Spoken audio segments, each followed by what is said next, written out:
The Dixie State football team off to a great start, 3-1 on the season, and the defense has been a huge part of that great start. And today we bring in senior defensive back Aaron Simpson. Aaron, thanks so much for stopping by the studio today, for joining us on the show. And first of all, congrats on a great start to the season. Excited to have you here.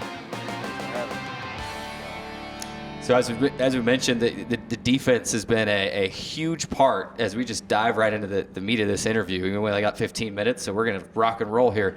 Defense has been a huge part of what's been happening on the football field this year. The offense has done some great things, but it seems like it's been the defense clicking the momentum and sparking things for the offense quite a bit. Talk about how important your guys' defensive effort has been through the first 4 games and really how you guys have been able to go out and set that tone defensively for your team. Well, first thing, I want to thank the coaches for preparation. I mean, we're preparing all week for our teams, and I feel like the way we prepare is incredible. I mean, we're putting positions and things that they do exactly in the game that are going to happen in practice. So, I mean, just it starts with our coaches. Like, it starts from the top and it comes from the bottom. And then just practicing hard and believing in each other that every guy is going to do their 111, meaning do their job. And, I mean, just playing hard. That's pretty much the motto that we've been going with. Like, we can't give up. I understand we've been playing pretty good for the last few weeks, but we still haven't reached our peak. You know what I'm saying? We're still striving for way more than what we have already, where we're at. It's been, speaking of that defense, it's been incredible to see. You played last year, but there are other guys. You got Darius Nash back in the secondary that didn't play as much, and he's come in and thrived this year. Dylan Hendrickson on the defensive line. Malaki's still doing what he does at linebacker. I think a lot of people said there's a question mark about this defense because we lost a lot. We graduated or they transferred or what have you. But this defense has really come out and been huge. And one of those big things is takeaways. I mean, you guys have 6 interceptions at this point. You're forcing fumbles. How much are those takeaways emphasized in practice to help your football team? Every day. We're doing ball drills every day. I want to say we touch the ball. I wouldn't say as much as receivers, but us, our defensive coach, our defensive back coach, and our defensive coordinator, Tyler Allman and Mike Smith, they prepare us well as far as doing ball drills, our everyday drills and things like that. So, I mean, we touch the ball pretty often in practice. Chatting with senior defensive back Aaron Simpson live on Trailblazer Weekly, obviously turnovers are huge for both your defense, obviously because you get off the field, but then it's also a spark for your offense to get them back out onto the field. And with this offense, at times we've seen, from Coach Paul Peterson has been electric, but I think it's like Eric said, it's all really started from the defense. You guys right now are currently +1 in the turnover margin, so anytime you're positive in the turnover margin is obviously a good thing. You're, of course, leading the team with 4 interceptions. You had an interception return for a touchdown 2 weeks ago against New Mexico Highlands University, a tremendous play. Just talk a little bit about what have you been able to do this season, obviously leading the team in interceptions. What have you been able to do coverage-wise? Are you just being put in the right spots? You're obviously making the plays, but what have you been able to do just to be able to lead your team in this thus far in interceptions? Well, throughout the week, we start off a little rough in practice. You know what I'm saying? Like, they show us what they're running, but it's not really as transparent as it is Monday as it would be Thursday. You know what I'm saying? So I'm, in a sense, nervous all the way up until game day, just because I'm like, all right, I don't know if I myself prepared that, but I know the coaches have prepared us, but it's just me with my technique and things like that, and me watching my eyes and me watching my opponent, me watching film and things like that. So it all comes together when it gets closer to game day, because then I'm like, okay, the coaches prepared us well. I feel like I've prepared well. The technique that we have done and everything has come together. So that's pretty much what I feel like it is. It's just all that, us being a cohesive unit. I mean, if you are nervous, it certainly doesn't look like it out on the field. I mean, you're obviously playing tremendous. Let's go back and talk a little bit about that pick 6 a few weeks ago against New Mexico Highlands. Just tell me a little, kind of walk us through what did you see, what did you read from the quarterback, and then obviously you were able to take it back to the house. Just give us kind of a rundown of that entire play. We've been watching film on them, and it's been a pretty. They haven't really threw the ball too deep. You know what I'm saying? So, in a sense, when they were in that specific set that play just so happened to happen on, we kind of expected it and we knew it was coming. Like he said, Darius Nash has been playing incredible. He made the perfect call.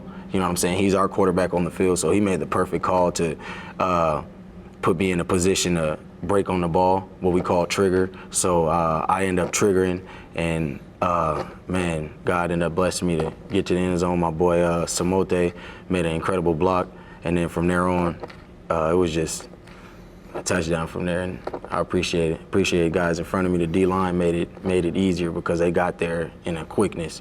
So it made the quarterback get the ball out fast. So, I mean, it was just a team effort. Of course, you made a similar play on Saturday at South Dakota Mines. I would say your move was probably even quicker there to jump that pass, and didn't quite get to the end zone, but still was a big return and helped set up a field goal for your team and help your team get on the board. And speaking of that game at South Dakota Mines, last week on the show, even with Coach Peterson on the broadcast, I said on the broadcast Saturday at the game, kept using the phrase road warriors. It's not often that you go and you're going to play 3 games in a row at any level on the road. And you guys were able to go out and to win all 3. What was the team's mindset going into this game in Rapid City on Saturday? Knowing that, hey, this is the 3rd road game. We just came off of a bus ride, a plane ride, and another bus ride. Sure, we're tired. Sure, it's wet. It's raining outside. But we've got to win this football game because we have big goals to accomplish. What was the team's mindset Saturday night going into that game? If I could best describe it, I'd say perseverance. I mean, like you said, the bus ride, the plane ride, another bus ride. We even stopped at Mount Rushmore. Not to say that it took time or anything, but it's just we're on our feet again. You know what I'm saying? So perseverance. I mean, everybody was dialed in. The thing about it, we couldn't control certain things, and that's one thing that our coaches are big on. Coach Peterson and the rest of the coaches are control what you can control.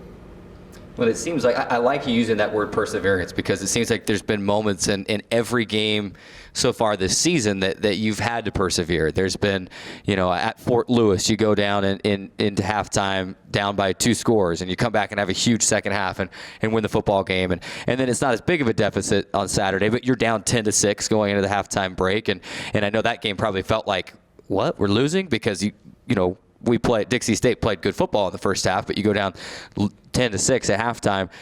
This team is resilient. That's probably the word I would use as well. Perseverant, resilient. How have you guys been able to fight through that and know, listen, we don't care if we're losing at halftime. We don't care if we're losing in the 3rd quarter. We're going to make the plays we need to do to win the football game. Resilient, like you said, but we appreciate that. You know what I'm saying? But we got to come out on all 4 cylinders. It's not about coming back in the second half. Like, who wants to do that? Like, who wants to get pushed down and to have to get back up? You know what I'm saying? So it's like, if we come out on all cylinders, we're put in situations where we don't even have to worry about coming back or doing things like that. So we still haven't reached it. We still haven't reached our peak yet, and that's what we're striving for. Our goal is a championship.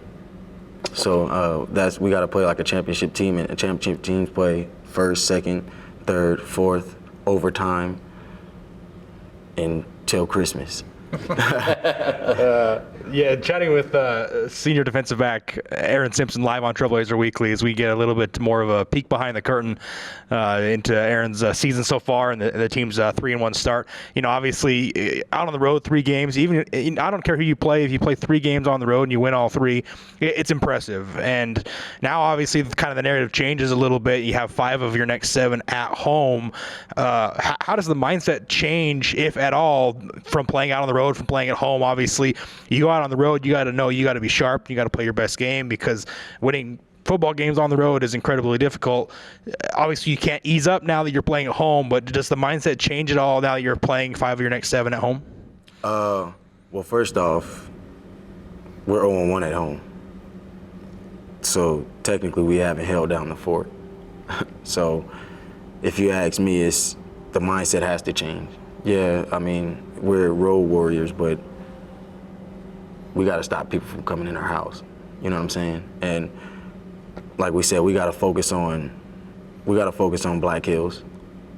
They're the first ones on the list to come and try to interrupt things, to try to be home wreckers. And we got to allow that to, we got to limit the mistakes as a team.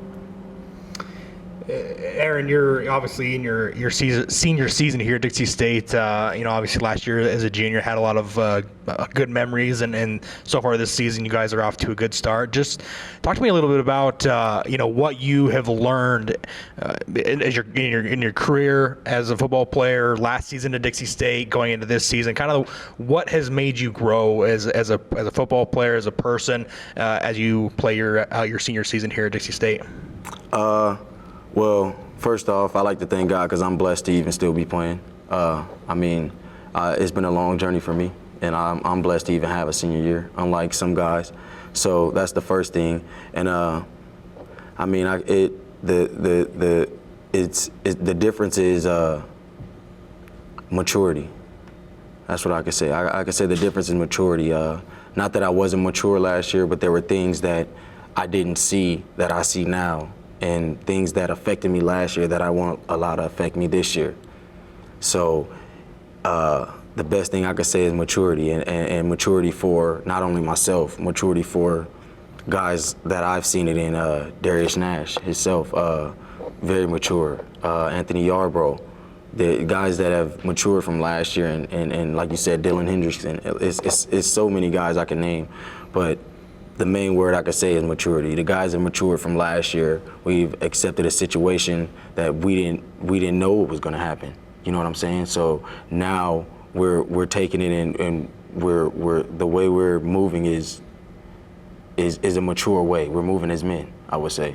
So it's maturity. We're chatting with, Dixie State football senior defensive back Aaron Simpson, currently leading the team in the RMAC in interceptions with 4 interceptions this season. But as you've heard throughout the interview, he's not done. This Dixie State football team is far from done. And just a couple of minutes left here on the interview, and what you said there and kind of led right into my next question. And this has been kind of literally a new look Trailblazer squad this year. You roll out some new uniforms this year. You're playing under a new coaching staff, a lot of new teammates.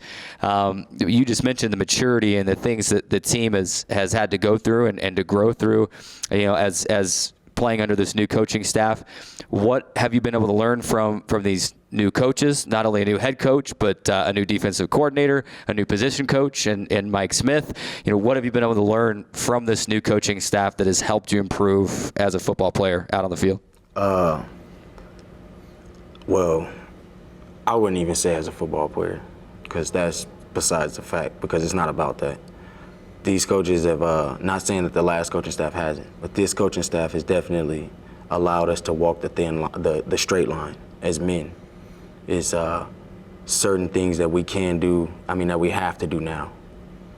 Certain things that won't get by now, and this coaching staff is, you know what I'm saying, they've really, it starts from the top. So Coach Peterson brought that in, and every other coach has implemented that to every other position.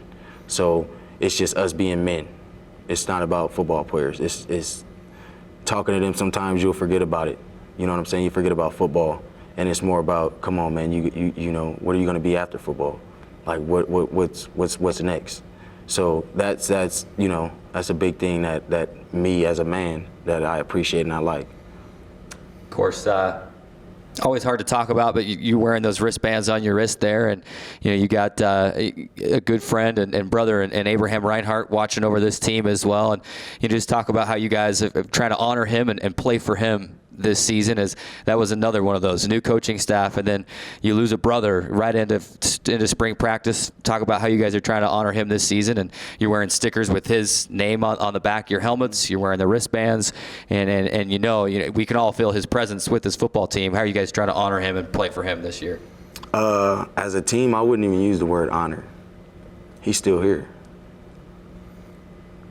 You know what I'm saying? We feel him. Yeah. We listen to the songs that he used to listen to. He's within. So we don't even necessarily honor he's within. He's here. You know what I'm saying? It's more than honoring him. It's not about, you know what I'm saying? He's here. You know what I'm saying? So he's never left us in a sense. So if a better way to put it is that he's within, then yeah, he's still out there. Absolutely. And not only can you guys feel it, we can feel it, and we can feel, you know, special things brewing with you know, things with that and with Abraham and everything that, you know, this team has been through in the last year. So it's been fun. It's been fun to see this team grow, and been fun over these last few weeks to see the wins pile up and just know that, like you said, we haven't peaked yet.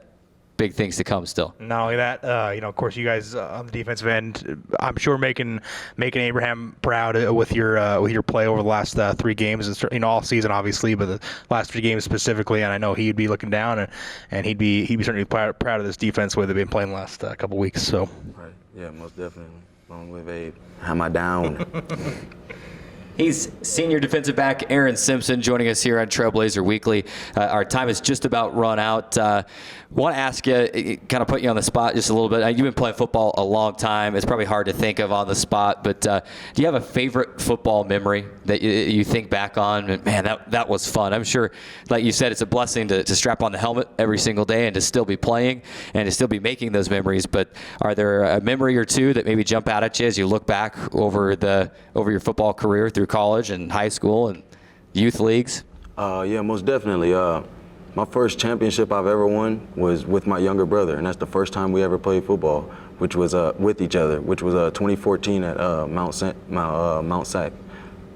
So Mount San Antonio College out in Walnut, California. Mm-hmm. Sac Dogs. So it's always good to play with your brother, but when you win a championship with your brother, it's like, you know what I'm saying? Like, a lot of people don't get to do that. You know what I'm saying? Like, we can grow up, and I can tell my nephew if he has a son, or I can tell my niece that, you know, I played with your dad in the championship game and things like that. So that's one experience that I'll never forget. Absolutely. That's awesome. Appreciate it. Always good to have that kind of, not only a team as a brotherhood, but have your actual blood brother there on the team as well. It's always fun to hear those stories. He played receiver too. And that was, so you guys had a lot of battles, I'm sure, there in practice, back and forth. And so that's always good to hear that those stories as well. Well, thanks so much, Aaron. We appreciate you stopping by.